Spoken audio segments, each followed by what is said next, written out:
James H. Levy, 1842, June 5, 1882, or Leavy, was a Jewish gunfighter in the Old West. He is remembered today by Western historians for participating in at least 2 instances of a quick-draw duel. In his time, Levy was one of the most notorious gunmen in the Old West, known for challenging other gunmen to a duel.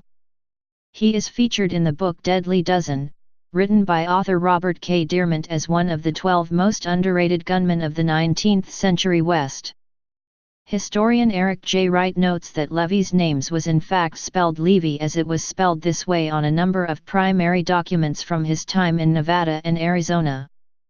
Early life. Jim Levy was born in Dublin, Ireland in 1842 of Jewish parents. While he was young, his parents took him with them and immigrated to the United States. By 1871, Levy headed out west to Pioche, Nevada, and worked as a miner. In May of that same year, Jim witnessed a gunfight between Michael Casey and Tom Gassen. Gassen was mortally wounded in the shootout, but before dying he promised a reward of $5,000 to anyone who can avenge his death.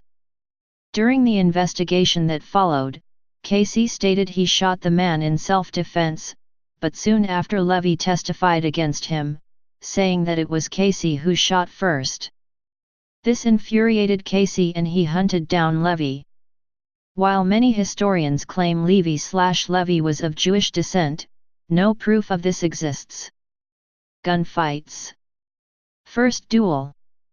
Casey managed to track down Levy in a local store and wasted no time in challenging him to a duel.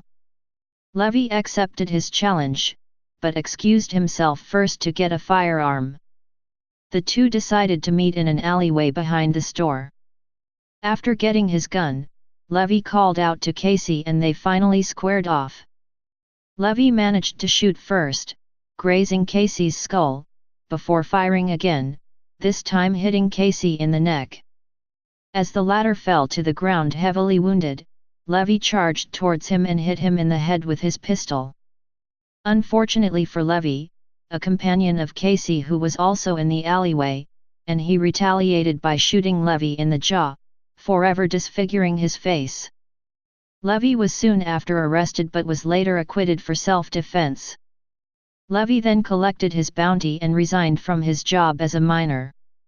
He traveled to Virginia City, Nevada, to Cheyenne, Wyoming, Deadwood, South Dakota, Leadville, Colorado, and Arizona to Tombstone, and Tucson for the next 10 years, now working as a professional gambler and gunman. In 1873, it was reported that he had another gunfight with a man named Thomas Ryan before leaving Nevada, but he was again acquitted. It is also estimated that during that time, Levy fought and survived over 16 shootouts. Second duel. In the night of March 9, 1877 in Shingle and Lock's Saloon in Cheyenne, Wyoming, Levy had an argument with another infamous gunfighter named Charlie Harrison over a game of cards. Levy was said to have insulted Harrison's background as an Irishman and the two decided to duke it out outside.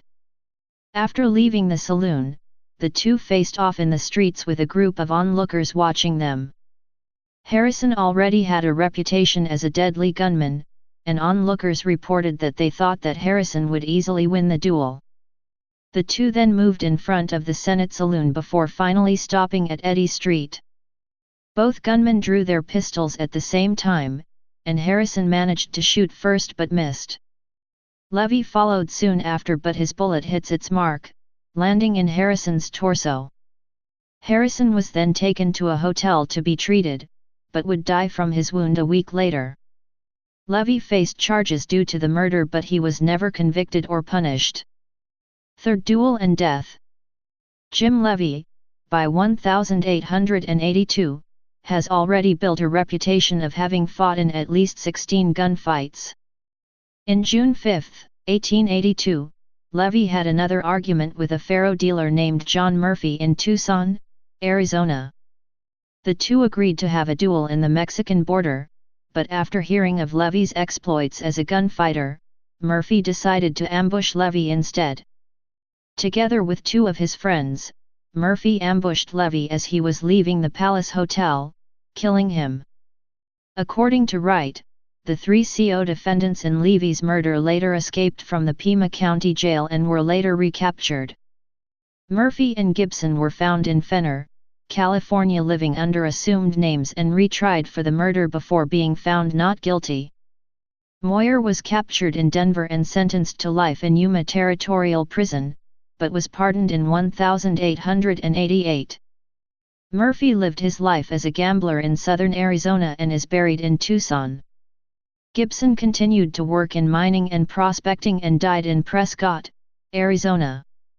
Moyer, however, worked at periods as a hired gun and was involved in the notable Johnny Mine fight in Nevada in 1895. He was last seen in Alaska around the turn of the 20th century. Legacy.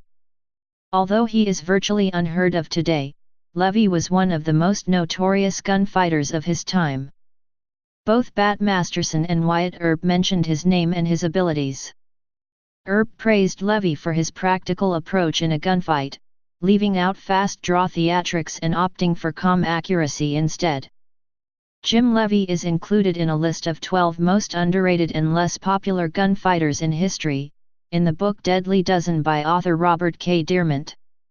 Please subscribe and thanks for watching.